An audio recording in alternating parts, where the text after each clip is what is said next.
Glória a Jesus. A graça e a paz de Cristo seja sobre a vida dos irmãos. Sei que já está, né, irmãos? E sei que cada dia mais a graça dele aumenta em nossas vidas e nos ajuda em todas as coisas, né? É como o penúltimo louvor, né, irmãos? Nós amamos Jesus, mas ele nos amou primeiro, né? E o amor puro e verdadeiro que ele tem por cada um de nós. A palavra fala lá em João capítulo 15, né, que não foi nós que escolhemos a ele, mas ele nos escolheu e nos nomeou, né, irmãos, para nós irmos e darmos frutos, e os frutos devem permanecer. Vamos orar um minuto, irmão. Senhor Jesus, graças te dou e te agradeço por este momento, por essa oportunidade, pela vida de todos que aqui estão, Senhor Jesus, por cada um dos seus filhos. Opera grandemente em nossas vidas, em nossos corações e pensamentos, para recebermos a tua palavra. Opera grandemente, Senhor Jesus, em cada coração, para que a tua palavra de forma alguma venha a ser roubada, Senhor Jesus, mas que ela venha frutificar em cada coração, que possamos absorver aquilo que o Senhor tem a nos dar, Senhor Jesus, pois sabemos que vem do alto. Todas as coisas boas que recebemos vêm do Senhor, então nos ajude a perseverar na tua doutrina, perseverar no teu amor, na tua graça a cada dia, em nome do Senhor Jesus. Em nome de Jesus. Amém, irmãos? Abrir nossas Bíblias no Evangelho de João, irmãos. João capítulo 1. Hoje o pastor William está lá na casa da irmã Beth, né? No culto lá, em Santana de Parnaíba. E o irmão Lotinho também, o Vitor. Quinta-feira, o cooperador Denis foi lá para Jardim Brasil, né? E foi uma benção. E é assim que temos cada dia, né, irmãos? Cada dia está envolvido cada vez mais com a obra de nosso Senhor Jesus. Isso é muito bom para cada um de nós, né? João capítulo 1, o versículo 17, irmãos. Versículo 17. Aqui João Batista, ele revela algo muito importante para cada um de nós, irmãos. Muito importante. João capítulo 1, versículo 17. Aqui João Batista diz: porque a lei foi dada por Moisés, a graça e a verdade vieram por Jesus Cristo. Então ele divide aqui, né, irmãos? Ele divide aqui em duas partes, né? Uma parte, a primeira parte é a lei, e a segunda parte é a graça e a verdade. E aí as pessoas devem decidir onde ela quer permanecer, né? Onde ela quer perseverar. Quer perseverar em Moisés ou quer perseverar em Jesus? Porque aqui ele fala, olha, a lei foi dada por Moisés, mas a graça e a verdade vieram por Jesus. E aí, um pouco mais à frente aí, João 14, irmãos. O Evangelho de João mesmo.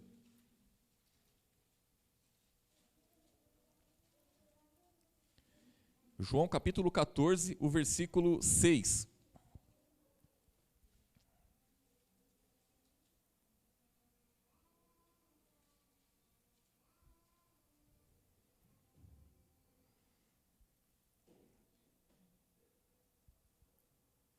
Diz assim, irmãos, que Jesus dizendo, disse-lhe Jesus, eu sou o caminho.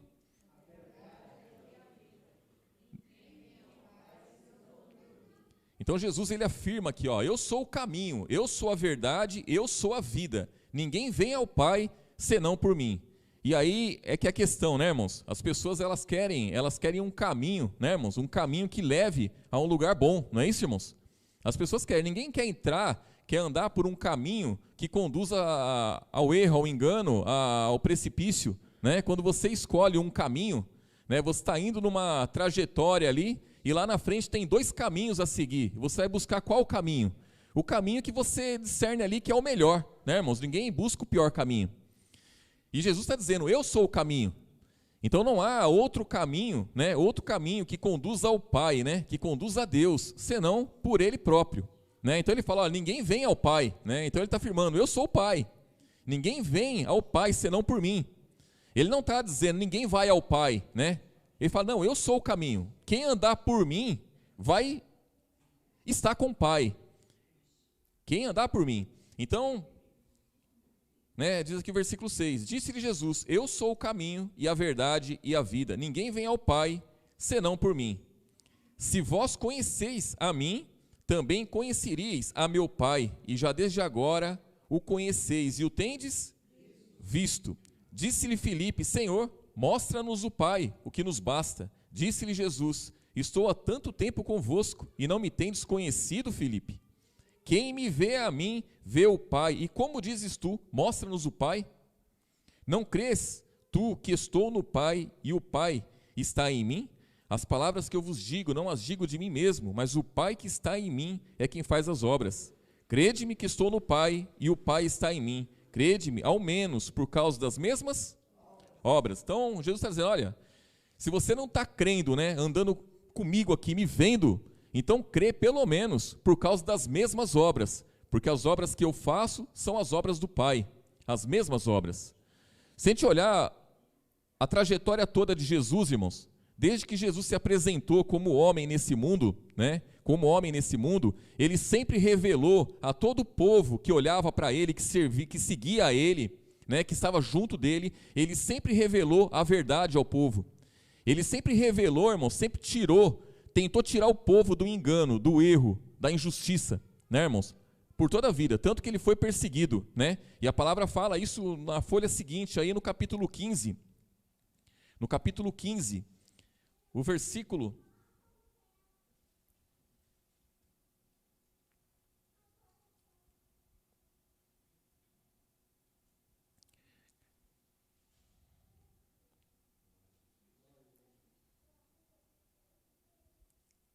O versículo 10, irmãos. O versículo 9, ele diz assim, ó, João capítulo 15, versículo 9. Jesus está dizendo aqui aos discípulos, né, irmãos? Ele diz assim, ó, como o Pai me amou, também eu vos amei a vós. Permanecei no meu? Então ele está dizendo, olha, permaneça no meu amor. Permaneça no meu amor. Do mesmo jeito que o Pai me amou, também eu estou amando vocês. Aí diz aqui no versículo 11, tenho-vos dito isso para que a minha alegria permaneça em vós e a vossa alegria seja completa. O meu mandamento é este, que vos ameis uns aos outros, assim como eu vos amei. Ninguém tem maior amor do que este, de dar a alguém a sua vida pelos seus amigos. Vós sereis meus amigos, se fizerdes o que vos mando. Já vos não chamareis servos, porque o servo não sabe o que faz o seu senhor. Mas tenho-vos chamado amigos, porque tudo quanto ouvi de meu Pai vos tenho feito conhecer. Então Jesus, ele vem revelar o que, irmãos? A verdade aos homens, veio revelar o Pai aos homens, veio revelar a conduta e a postura do Pai aos homens.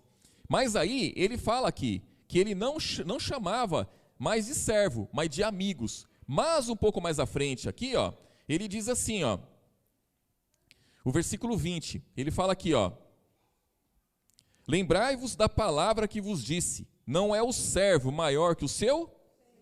Se a mim me perseguiram, também vos perseguirão a vós. Então aqui ele já põe ele como Senhor e os discípulos como servos. Então o que está dizendo aqui, irmãos? Que embora Jesus, ele trate os discípulos como amigos, mas os discípulos jamais podem se esquecer que ele é Senhor.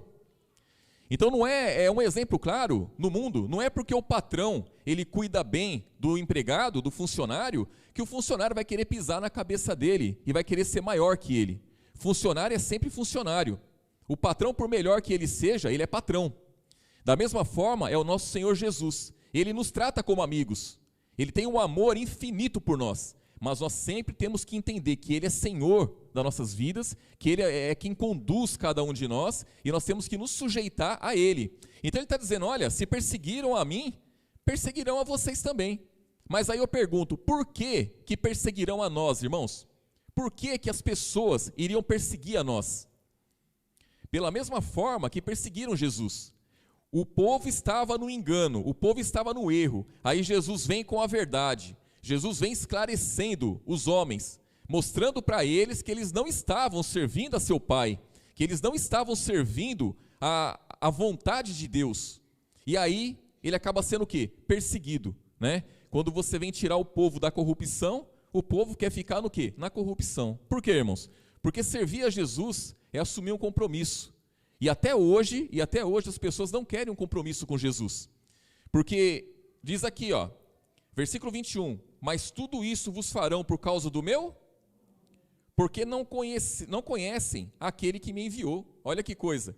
Então as pessoas que perseguiram a Jesus, as pessoas que perseguiriam os discípulos por causa do nome de Jesus. porque o nome de Jesus tem poder. E quando as pessoas dizem assim, o nome de Jesus tem poder. Poder para quê, irmãos? Poder para satisfazer o próprio ego, poder para satisfazer todos os desejos, todos os sonhos das pessoas? Não, é poder para vencer o engano, é poder para vencer o erro, é poder para vencer a maldição que estava sobre os homens. Então a lei foi dada por Moisés, mas aí a graça e a verdade vieram por Jesus. Aí a pessoa deve escolher, eu quero ficar na lei ou eu quero ficar na graça? Aí você pergunta para a pessoa, você está na lei ou está na graça? Aí a pessoa fala assim, eu estou na graça. Por quê, irmãos? Porque a graça nós sabemos que é o favor imerecido. Nós não merecemos, mas Jesus nos dá. Isso é a graça de Deus. E a lei? Na lei não, na lei é diferente. Na lei eu faço a minha parte, Deus tem que fazer a dele. Porque eu estou fazendo a minha parte. Se eu estou fazendo a minha parte, eu posso pôr Deus à prova. E isso as pessoas querem. Mas quando se fala, olha, você tem que escolher um ou outro, aí ninguém quer a graça. Quando põe, escolhe um ou outro, aí a pessoa pensa, pera lá, mas Jesus é a graça, mas é o favor imerecido, eu não mereço, ele me dá, mas e aí, como é que faz? Na lei não, na lei eu faço e recebo, é muito mais simples, né, irmãos? Quando a pessoa se justifica, é muito mais simples. Por que vocês acham que na religião em geral, em qualquer religião, né, as pessoas elas servem uma religião, mas elas fazem o que elas querem. A pessoa ela serve uma religião, não importa qual seja, e ela pratica adultério, ela usa droga, ela bebe, ela faz tudo que não presta e serve uma religião. Por quê, irmãos? Por quê? Porque ela não confia na graça de Deus. A graça de Deus é o favor imerecido, só que esse favor imerecido, ele tem uma condição, e aí é que é a questão. Se a pessoa buscar conhecer Jesus, ela não vai estar na graça, ela não vai querer a graça, se ela querer ficar nessa situação. Então a pessoa ela só serve a Jesus verdadeiramente quando ela entende essas coisas e quando ela toma uma posição. E isso que é o complicado, porque a palavra fala aqui, versículo 21, mas tudo isso vos farão por causa do meu nome, porque não conhecem aquele que me enviou. Se eu não viera, nem lhes houvera falado, não teriam pecado, mas agora não tem desculpa do seu pecado. Aquele que me aborrece, aborrece também a meu Pai. Então, irmãos, se eu estou com Jesus, eu estou com Deus. Se eu estou sem Jesus, eu não estou com Deus. Não estou com Deus. Para eu estar com Deus, eu tenho que estar com Jesus. E ele mesmo afirma que ele é o próprio Deus. Ele fala, olha, quem vê a mim, vê o Pai. Quem vê a mim, vê a Deus. Então ali Jesus estava na condição do quê? De homem, né? De homem. Ele veio como homem, veio em carne, né, irmãos? E padeceu por cada um de nós. Mas nós temos que olhar para Jesus e entender quem é Jesus.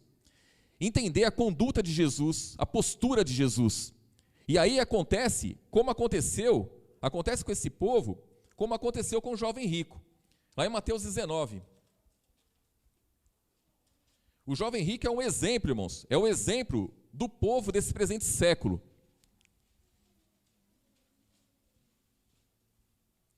O versículo 16.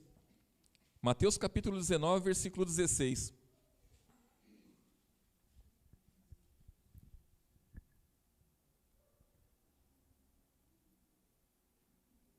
O jovem rico, com certeza, irmãos, ele olhou para Jesus, quando ele viu Jesus, ou ficou sabendo do que Jesus fazia. Jesus expulsava os demônios, Jesus curava as pessoas, Jesus falava com autoridade, poder e confiança. O jovem rico, ao olhar para Jesus, ele entendeu isso daqui, Versículo 16. E eis que aproximando-se dele um jovem, disse-lhe, o que ele disse, irmãos?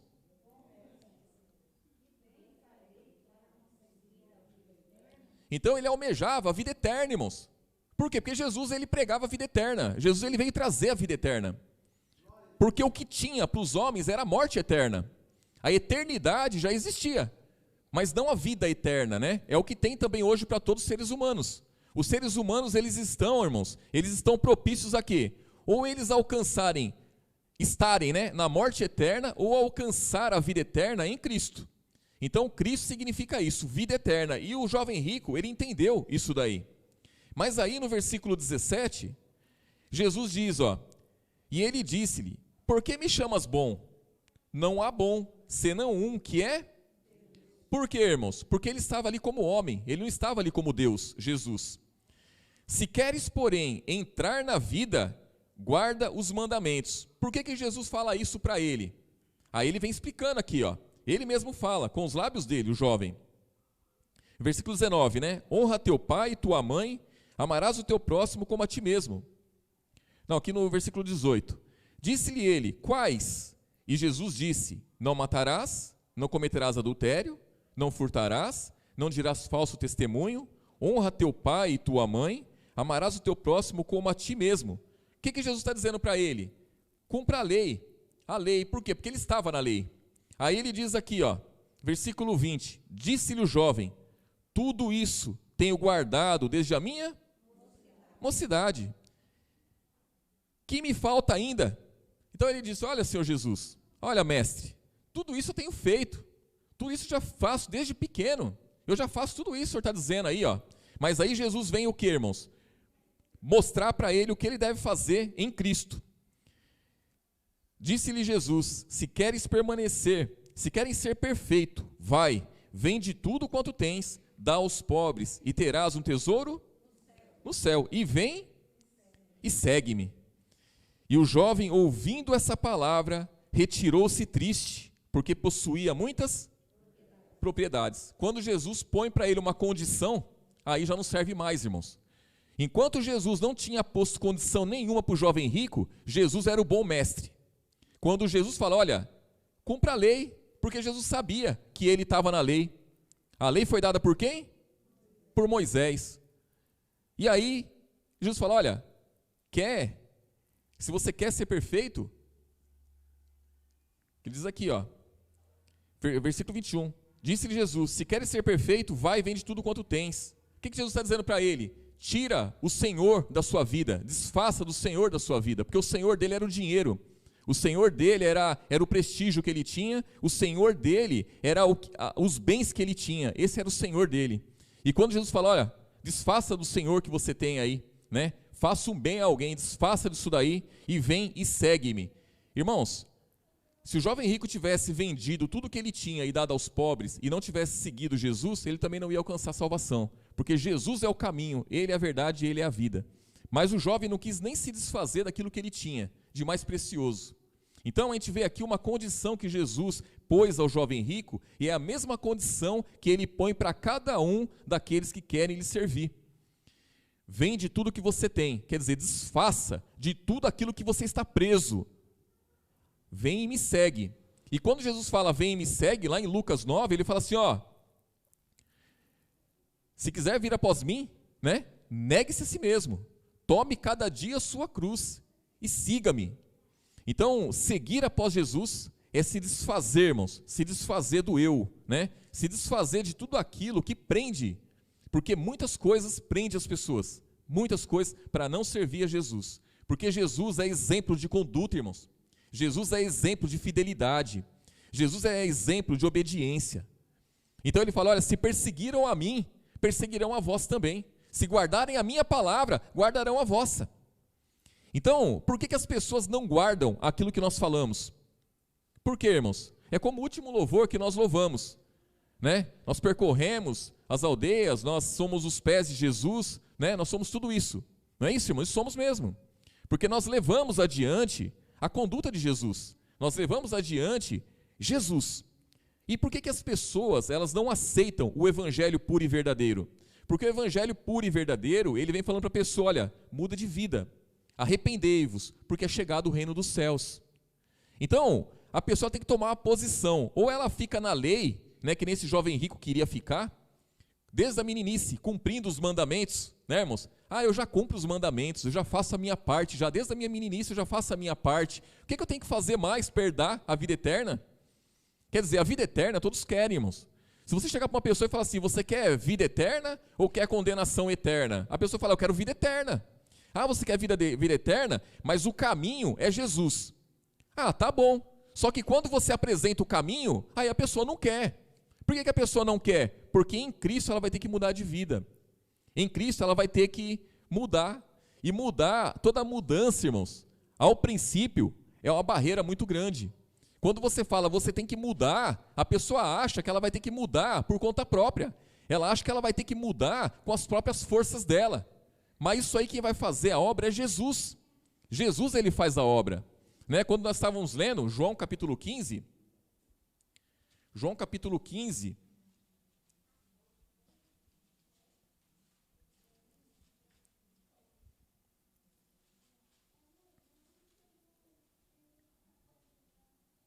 O versículo 16.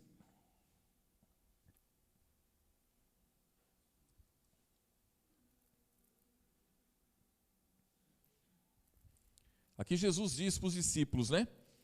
Não me escolhestes vós a mim, mas eu vos escolhi a vós, e vos nomeei para que vades e deis fruto, e o vosso fruto permaneça, a fim de que tudo quanto em meu nome pedides ao Pai, Ele vos conceda.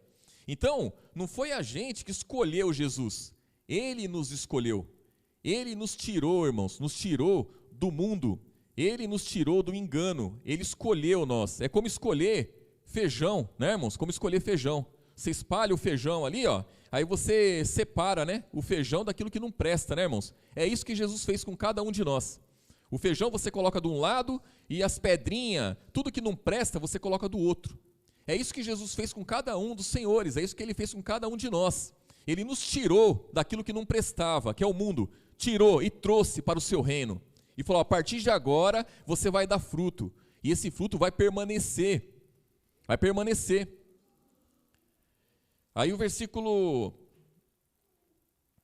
16, né? Não me escolhestes vós a mim, mas eu vos escolhi a vós e vos nomeei, para que vades e deis fruto, e o vosso fruto permaneça, a fim de que tudo quanto em meu nome pedides ao Pai, Ele vos conceda. Isso vos mando, que vos ameis uns aos outros. Se o mundo vos aborrece, sabei que primeiro do que a vós, me aborreceu a mim. Se vós fosses do mundo, o mundo amaria o que era seu, mas porque não sois do mundo, antes eu vos escolhi do mundo, por isso é que o mundo vos aborrece, é por isso que o mundo rejeita vocês, porque eu tirei vocês do mundo. Então hoje vocês não são mais do mundo, ele fala para os discípulos, vocês não são mais do mundo, eu tirei vocês do mundo. Então, irmãos, sair do mundo não é uma obra nossa, não é a gente que vai abandonar as coisas, não é a gente que vai sair do mundo e vir para o reino de Deus, não é isso. É Ele que vai tirar. Ele tira a gente do mundo. Irmãos, Jesus veio para resgatar. Quando tem uma vítima lá, irmãos, e o resgate chega para resgatar aquela vítima, a vítima faz alguma coisa, irmãos? A vítima não faz nada, ela só confia. Ela só confia naquele que foi resgatar. Ela só confia no resgate, mais nada. Ela confia no resgate e o resgate resgata ela e cuida dela. Assim também é o cristão. É todo aquele que se coloca diante de Jesus. Ele se coloca diante de Jesus, ele confia em Jesus e Jesus faz a obra. Ele faz a obra. Não adianta que a pessoa querer fazer a obra por conta própria, ela não vai conseguir. Porque quando você busca fazer qualquer obra por conta própria, você está no embate com os demônios, irmãos. No embate com os demônios, e quem quer andar por conta não consegue. Por isso que Jesus fala, ó, quem quiser vir após mim, negue-se a si mesmo. Por quê? Porque se a pessoa está acidentada lá, ela está toda machucada, com a fratura exposta na perna, e chega o resgate lá para socorrer, para resgatar, e ela começa a se agitar, e ela não quer ser resgatada, ela só vai complicar a situação dela. E o resgate não vai poder fazer nada, porque ela quer andar por conta, ela quer levantar, e ela mesma quer ir para o hospital. Não vai conseguir. Mas se ela confiar naquele que foi resgatar, ela vai ser resgatada. Assim também é cada um de nós. Todos nós que aceitamos seguir por esse caminho, irmãos, né, por esse caminho, confiamos em Jesus, Ele tem feito uma grande obra em nossas vidas. E é isso que nós temos que confiar a cada dia, nos colocar sempre diante dEle. Né, aqui em João 17...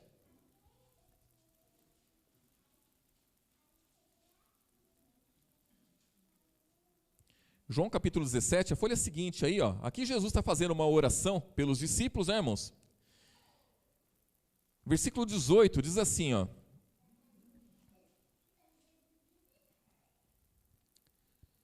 Ele diz assim, ele está orando ao Pai, né, irmãos? Então ele fala, olha, assim como tu me enviaste ao mundo, também eu os enviei ao mundo. Aqui ele está dizendo que ele enviou os discípulos ao mundo. Ele enviou os discípulos ao mundo para quê, irmãos? Para pregar a sua palavra, para evangelizar, para levar o caráter de Cristo, levar a imagem de Cristo, não é isso? Ele enviou os discípulos para isso. Só que antes de enviar, ele tirou. Então, antes de Jesus enviar nós para evangelizar, para pregar, para orar pelas pessoas, para fazer a obra dele, ele primeiro tira, ele resgata, ele tira do mundo, ele cuida e depois ele envia. Por que muitos, irmãos, fazem o que fazem? Porque eles não foram resgatados, eles se enviam, né? As pessoas se enviam, não é assim, irmãos? As pessoas se enviam. A pessoa fala assim, olha, a palavra fala, ide por todo mundo pregar o evangelho. Ah, tá, mas foi resgatado do mundo? Foi tirado do mundo, foi cuidado, foi tratado para depois ser enviado? Irmãos, a palavra não chega a ninguém se por Jesus não foi enviada. Jesus tem que enviar a sua palavra por alguém, né? É como diz a palavra, como crerão se não há quem pregue? E como pregarão se não forem enviados? E como serão enviados se não for resgatado do mundo, tratado para ser enviado, irmãos? Hoje você vê um monte de homens e mulheres fazendo a obra, dizendo ser uma obra de Deus, mas não foram nem tirados do mundo, não foram tratados, não foram cuidados por Jesus. A palavra não está enxertada na pessoa, ela está levando o que adiante? Não sei, está levando muitas coisas, mas menos a palavra de Jesus. Então, para levar a palavra de Jesus, para ser enviado por Jesus, tem que ser tratado. E aqui vem algo importante aqui, irmãos, no versículo 19. Aqui Jesus fala, e por eles me santifico a mim? Como é que diz aí, irmãos? E por eles me santifico a mim? Para que também eles sejam santificados na verdade. Quem fez a obra, irmãos? Foi os discípulos ou foi Jesus? Quem que se santificou? Foi os discípulos ou foi Jesus? Primeiramente Jesus. Então Jesus, ele se santificou pelos discípulos, para poder enviar os discípulos. Ele se santificou. E os discípulos automaticamente se tornam o quê? Santos. Então os discípulos eram santos porque se santificaram, porque eram perfeitos, porque eram merecedores? De forma nenhuma. Eles eram considerados santos, eram considerados separados, porque Jesus fez a obra. Jesus se santificou por eles. Então as pessoas que estão de pé diante de Jesus, jamais vai poder pensar, irmãos, que está de pé diante de Jesus porque é bom. Está de pé diante de Jesus porque anda direitinho. Ah, eu estou de pé diante de Jesus porque eu não traio a minha esposa, eu não traio o meu esposo, eu não bebo, eu não fumo, eu não faço nada de errado, por isso que eu estou de pé. Não, está de pé porque Jesus se santificou por você. Está de pé porque Ele fez a obra. Porque se não fosse pela obra de Jesus, se não fosse pela santidade de Jesus, não teria ninguém de pé, nem o apóstolo Paulo tinha ficado de pé. Nenhum dos discípulos tinha ficado de pé. Por que Moisés não ficou de pé, irmãos? Porque ninguém se santificou por ele. Ninguém se santificou por ele. A lei foi dada por Moisés. Ninguém conseguiu cumprir a lei que Moisés deu. E Moisés não alcançou a terra prometida. Nem o corpo dele se achou depois que mataram ele. Então ninguém se santificou por Moisés. Jesus veio depois. E aqueles que estão em Cristo é santificado. Aqueles que são de Cristo é separado, é tirado do mundo. É tirado do mundo, é feita uma obra na vida dele. Uma obra grandiosa, irmãos, grandiosa. Grandiosa na vida de cada um dos cristãos, né? E Jesus deixa bem claro aqui, ó, né, versículo 19, e por eles me santifico a mim mesmo, para que também eles sejam santificados na verdade. Então Jesus fala, eu sou a verdade, eu sou o caminho, eu sou a vida. A graça e a verdade vieram por Jesus. Aí ele fala aqui algo importante também, ó, eu não rogo somente por esses discípulos, mas também por aqueles que pela sua palavra hão de crer em mim. Então ele não rogava, ele não intercedia somente por aqueles discípulos que estavam com ele, mas também por todos que pelo evangelho haviam de crer em Jesus. Então crer em Jesus, irmãos, é pelo evangelho, é pela palavra que o Pai deu a ele, é por essa palavra que as pessoas devem crer em Jesus, é por essa palavra que as pessoas devem entregar a sua vida, as pessoas devem seguir adiante, nessa palavra, na palavra do nosso Senhor Jesus. Como diz também em Hebreus, capítulo 12. Então Jesus sempre vai ser, irmãos, a nossa referência. Hebreus capítulo 12, versículo 1.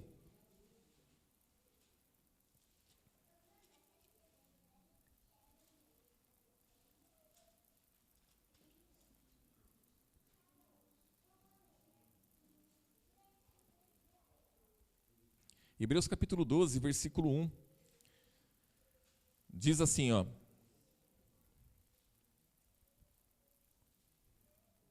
portanto nós também, pois, que estamos rodeados de uma tão grande nuvem de testemunhas, deixemos todo o embaraço e o pecado que tão de perto nos rodeia, e corramos com paciência a carreira que nos está proposta. Irmãos, olha que coisa, eu tenho que largar todo o embaraço, eu tenho que largar todo o pecado, mas a palavra fala que eu tenho que correr com paciência. Não é isso, irmãos? Irmãos, quando te dão uma obra para você fazer, uma obra grande, porque isso aqui é uma obra muito grande, irmãos, deixar todo o embaraço, deixar o pecado e correr com paciência, não é contraditório, irmãos? É sim, contraditório se eu tivesse que fazer a obra por mim mesmo. Se eu tivesse por mim mesmo que deixar todo o pecado, deixar todo o embaraço, eu ia ser uma pessoa impaciente, porque eu ia correr, eu ia me descabelar para poder largar tudo, e eu não ia conseguir. Mas a palavra fala que eu tenho que correr com paciência. Versículo 2. Correr com paciência, né, a carreira que nos está proposta, olhando para Jesus, autor e consumador da fé. Então ele é autor. Autor é aquele que cria, né, irmãos? Aquele que faz, aquele que, né? Ele é autor e consumador da fé. Então Jesus, ele faz tudo, irmãos. Olhando para Jesus, autor e consumador da fé, o qual pelo gozo que lhe estava proposto, suportou a cruz, desprezando a afronta, e assentou-se à destra do trono de Deus. Considerai, pois, aquele que suportou tais contradições dos pecadores contra si mesmo, para que não enfraqueçais, desfalecendo em vossos ânimos. Ainda não resististes até o sangue, combatendo contra o pecado. Então ele está dizendo, olha, vocês não fizeram nada para combater pelo pecado. Jesus, ele resistiu até o sangue. Jesus, ele morreu na cruz pelos nossos pecados, irmãos. Ele fez a obra completa. Ele se santificou para que nós fôssemos santos. Ele se santificou, ele morreu na cruz. O sangue dele foi derramado para quê, irmãos? Para ele poder nos resgatar do mundo, poder nos tirar do mundo, do lamaçal de pecados. Ele fala, olha, deixa o pecado, deixa o embaraço, que tão de perto vos rodeia. Corre com paciência a carreira que está proposta. Irmãos, cada um de nós temos uma carreira. Os médicos têm uma carreira, não é isso, irmãos? Não é uma carreira brilhante, a carreira na medicina, irmãos? Para todo mundo é, né, irmãos? O fulano se formou, ele é médico, ele tem uma carreira brilhante, a carreira de médico. O advogado tem uma carreira. Todas as pessoas aí, o professor, tem uma carreira, irmãos. E a carreira, ela pode ser uma carreira ruim, né? Uma carreira sem prosperidade nenhuma, e pode ser uma carreira próspera, não é isso? Então o médico vai depender do quê? De estudar cada vez mais, se aperfeiçoar, para ter uma carreira brilhante. E o cristão, irmãos, cada um dos cristãos tem uma carreira para cumprir, tem uma carreira para seguir. Como deve ser a sua carreira, irmãos? Em Cristo, como que deve ser essa carreira? Deve ser uma carreira de vitórias? Deve ser uma carreira brilhante? Ou deve ser uma carreira de qualquer jeito? Porque a palavra fala que eu tenho que seguir a carreira que me está proposta. Só que para eu seguir essa carreira que me está proposta, eu tenho um professor. E esse professor é Jesus. Eu tenho que olhar para Jesus. Porque ele suportou a afronta, ele desprezou a afronta, ele suportou a cruz, ele suportou tudo, irmãos. Tudo por cada um de nós. Jesus é o nosso exemplo. Então por ele eu sigo, né, irmãos? Pelo que ele me garante, eu sigo. Ele tinha um gozo proposto. Qual que era o gozo proposto de Jesus, irmãos? Era retornar para o Pai, né? Diz aqui, ó, versículo 2: olhando para Jesus, autor e consumador da fé, o qual pelo gozo que lhe estava proposto, suportou a cruz, desprezando a afronta, e assentou-se à destra do trono de Deus. Então, a vontade de Jesus, a alegria dele, é saber que ele ia cumprir a carreira dele, ele ia cumprir o compromisso dele e ia voltar para o Pai. Ele ia voltar para o lugar de onde ele veio, irmãos, o lugar de glória. Ele ia voltar para o lugar de glória. E nós? Qual é o gozo que nos está proposto, irmãos? Qual é o gozo que nos está proposto? O gozo que nos está proposto é um carro 0 quilômetro, que amanhã ele está velho, é uma casa bonita, que amanhã não vai servir de nada, que vai se acabar junto com o mundo. O nosso gozo é ser uma pessoa formada, que ganhe muito dinheiro, e é isso. Se o nosso gozo for esse, eu nunca vou querer sair desse mundo, irmãos. A pessoa que busca as coisas dessa vida, nunca ela vai querer sair dessa vida. Ela sempre vai querer ficar nessa vida. Eu quero ter uma carreira brilhante. Ela vai batalhar para ter uma carreira brilhante. Ela vai querer viver cada vez mais estudar, cada vez mais crescer, cada vez mais ganhar dinheiro. Ela vai querer ter uma carreira brilhante nesse mundo. Só que Jesus fala que nós temos uma carreira, e a carreira que nós temos é a mesma que ele teve. O gozo que nós temos é o mesmo que ele teve, irmãos. Deve ser. Pelo gozo que ele estava proposto, suportou a cruz. E qual que é o nosso gozo? Qual que é a nossa alegria? Qual que é a nossa esperança, irmãos? A nossa esperança tem que estar nas coisas de cima, para a gente também se alegrar quando estivermos padecendo junto com ele. Porque se as vontades for diferentes, irmãos, não dá certo. Imagine um casal, se a mulher, ela quer uma coisa e o marido quer outra. Eles vão andar juntos? Só até um certo ponto. Vai chegar uma hora que vai ter que se separar, porque não tem como, um quer uma coisa, outro quer outra. Imagine uma vida com Deus. Como que é uma vida com Deus? Aí vamos lá. Aí a pessoa tem que decidir entre a lei e a graça. A lei está onde? Lá no Antigo Testamento. Moisés representa a lei e Jesus representa a graça. Eu tenho que escolher por um ou por outro. A lei tem umas promessas e a graça tem outras promessas. Quais as promessas que eu quero? Qual que é a promessa da lei, irmãos?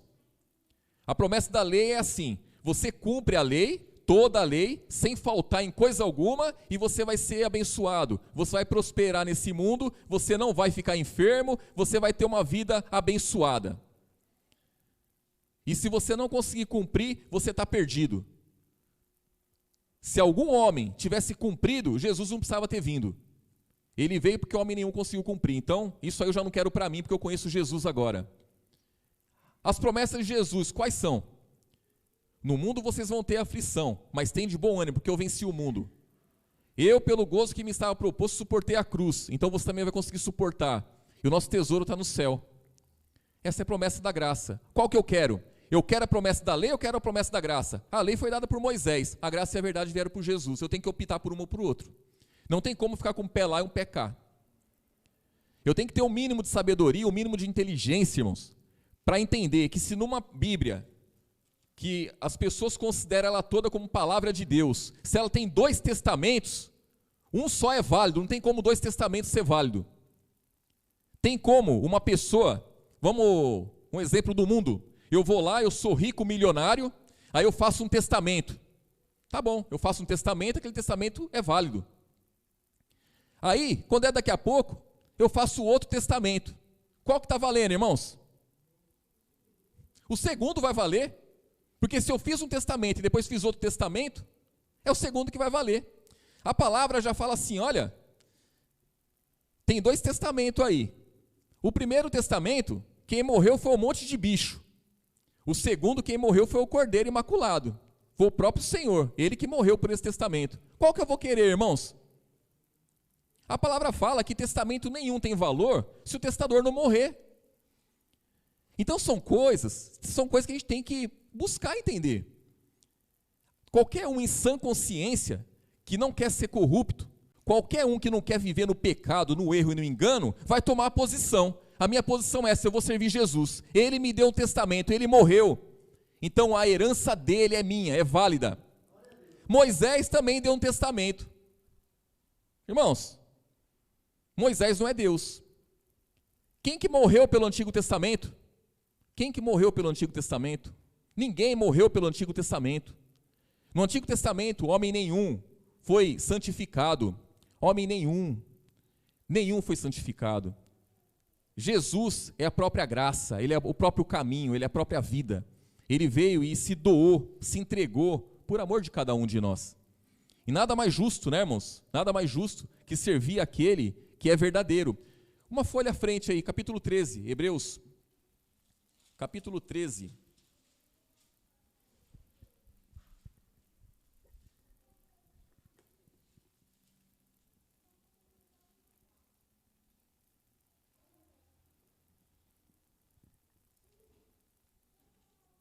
O versículo 14, irmãos.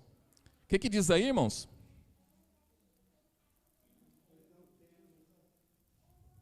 Todos juntos, irmãos. Vamos de novo aqui, começar de novo. Mais uma vez, ó. Hebreus capítulo 13, versículo 14. O que fala, irmãos?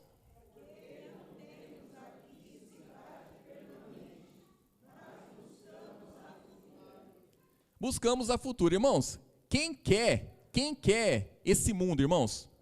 Quem quer esse mundo não vai querer a futura. Nós não temos aqui cidade permanente. Por quê, irmãos? Porque tudo isso vai acabar e nós não vamos ficar aqui. Nós temos lugar prometido e garantido que é no céu. Nós buscamos a cidade futura. Nós não queremos essa. Para não ficar nas minhas palavras, eu vou ter a liberdade aqui de falar o que a irmã Marli falou hoje no grupo. Vou ler aqui, pode, irmã? Então eu vou ler aqui o que a irmã Marli discerniu aqui, ó. Ela colocou esse versículo, né? Porque não temos aqui cidade permanente, mas buscamos a futura. E essa cidade exige, os dizeres da irmã Marli, e essa cidade exige se esforçar para chegar lá. E vale a pena se esforçar e ainda implorar ao Senhor pelo seu socorro, pois viver neste mundo requer implorar o socorro que vem do alto, do Pai das luzes. Amém, irmãos? Isso é uma verdade. Nós temos que pedir socorro todos os dias, temos que implorar pelo amor de Deus. Temos que fazer isso em sã consciência. Qualquer pessoa em sã consciência, ela vai se colocar diante de Deus e falar: Senhor, me socorre, me ajuda a viver nesse mundo, que esse mundo não pertence ao Senhor. Esse mundo tem um Deus, irmãos, tem um Deus nesse mundo. A palavra, vamos finalizar em 2 Coríntios, capítulo 4.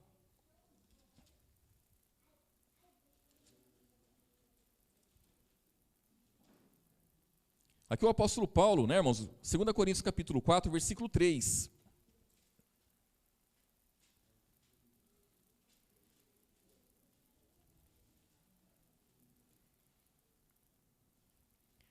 Segunda Coríntios capítulo 4, versículo 3, o apóstolo Paulo diz assim, ó: mas se ainda o nosso evangelho está encoberto, para os que se perdem está encoberto, nos quais o Deus desse século cegou os entendimentos dos incrédulos, para que não lhes resplandeça a luz do evangelho da glória de Cristo, que é a imagem de Deus. Irmãos, quem quer ter a imagem de Deus? Os irmãos querem ter a imagem de Deus? Creia no evangelho, esteja no evangelho. No evangelho, o evangelho é a imagem de Deus. Jesus é a imagem de Deus. As coisas que Jesus veio trazer, irmãos, o entendimento que ele veio trazer é a imagem de Deus. Se eu quero ter a imagem de Deus, eu tenho que ter o evangelho no meu coração, agindo no meu corpo, irmãos, agindo no meu corpo, no meu entendimento. Esse evangelho tem que fazer a obra na minha vida. Pode falar, irmão. Capítulo 3, versículo 18, irmãos, 2 Coríntios.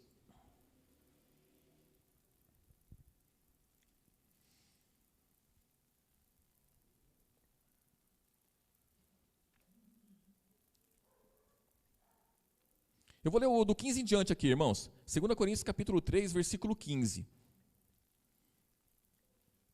Diz assim, ó: e até hoje, quando é lido Moisés deu o quê, irmãos? A lei foi dada por Moisés. Então, até hoje, quando é lido Moisés, o véu está posto sobre o coração deles. Então, o Deus desse século cegou o quê, irmãos? O entendimento dos incrédulos. Mas quando se converterem ao Senhor, então o véu... O que é um véu, irmãos? Véu é aquilo que tampa, não é isso? Véu é aquilo que tampa, véu é aquilo que separa.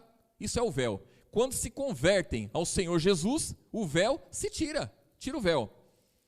Aí o versículo 17, ora, o Senhor é Espírito, e onde está o Espírito do Senhor, aí há liberdade. O versículo 18, todos juntos, irmãos.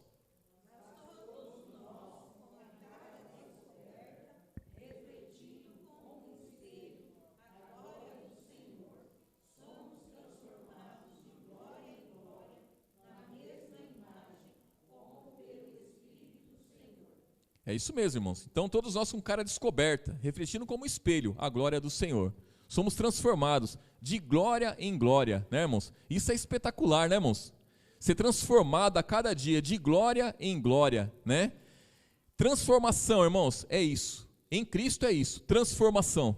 É você pegar, irmãos, o cidadão, né? O cidadão do mundo, né? O cidadão terreno, e tornar ele um cidadão do céu, né, irmãos? Um cidadão do céu. É preparar ele para receber o que, irmãos? Ou para entrar naquela cidade que está preparada para cada um de nós. A cidade que é do alto, a cidade celestial, a cidade do céu. Irmãos, ninguém vai herdar, ninguém vai entrar nessa cidade de qualquer jeito, irmãos. O evangelho, ele vem nos preparando a cada dia, né? como o texto citado pelo nosso cooperador Denis, nós somos com cara descoberta, somos transformados, refletindo como espelho, né, irmãos? Transformados de glória em glória. Então isso aqui é um processo, irmãos. Esse processo aqui, todos que querem herdar o reino dos céus, todos que querem herdar a cidade celestial, todos têm que passar por esse processo. Irmãos, os irmãos podem falar assim, né? Mas é muito difícil, é impossível servir a Jesus. Não é nada impossível servir a Jesus. É somente se colocar diante dele. É se colocar diante dele como aquele que quer ser resgatado, irmãos. Aquele que quer ser liberto. Aquele que quer ter uma vida espetacular em Cristo. É uma vida espetacular, irmãos. A gente vê o mundo, o que o mundo está passando, como as pessoas estão. E o cristão consegue ter paz em meio à tormenta. O cristão ele consegue ter uma vida digna diante de Deus e diante dos homens. Nós lemos lá em Hebreus capítulo 12, que nós estamos rodeados de uma tão grande nuvem de testemunhas. Quem são essas testemunhas, irmãos? Essas testemunhas, lógico, Jesus, é o Espírito Santo, essas testemunhas são os demônios, essa testemunha, irmãos, são as pessoas, o Deus desse século, é tudo testemunha que estão olhando a nossa vida, que estão presenciando a nossa maneira de viver, o nosso modo de ser. Por que as pessoas são derrotadas, irmãos?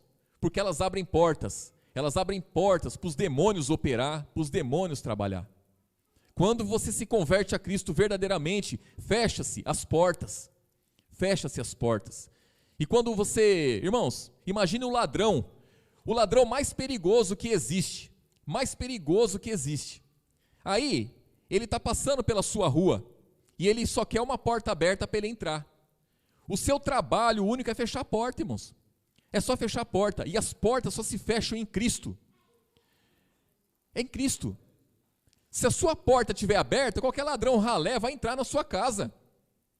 Qualquer um vai entrar. Qualquer um que estiver fugindo da polícia, estiver fugindo de outro ladrão, vai entrar, porque a porta está aberta. Então o trabalho único é fechar a porta. É só isso que Jesus fala. Fecha as portas. O demais, ele faz. Jesus faz. Então cada um de nós, irmãos, temos que nos esforçar, né, a cada dia, como nossa irmã Marli disse, né, se colocar diante de Deus verdadeiramente, irmãos. Reconhecendo o senhorio de Jesus e clamando a cada dia, irmãos, por socorro, por ajuda, ao único que pode nos ajudar. Vamos encerrar por aqui, já deu o horário, né, irmãos? Mas em Hebreus também, capítulo 4, versículo 16, fala que nós não temos um sumo sacerdote que não possa se compadecer das nossas fraquezas, mas temos um que em tudo foi tentado, sem pecado, e hoje pode perfeitamente socorrer aqueles que se achegam a ele. Por quê, irmãos? Porque ele venceu todas as coisas. Jesus é puro, verdadeiro e nos ama. Ele pode nos ajudar, ele pode nos socorrer. Basta se colocar diante dele, basta ser verdadeiro diante dele. Amém, irmãos? Jesus abençoe os irmãos e nos guarde a cada dia, né, irmãos? Lembrando que amanhã, irmãos, amanhã vai ter o estudo às 18 horas, amém? Vai ter o estudo às 18 horas. Os irmãos que puderem estar, estejam, né? É muito bom os estudos. E depois vai ter o culto normalmente, amém? Eu vou chamar aqui o irmão Luiz para estar orando por nós, orando por aqueles que não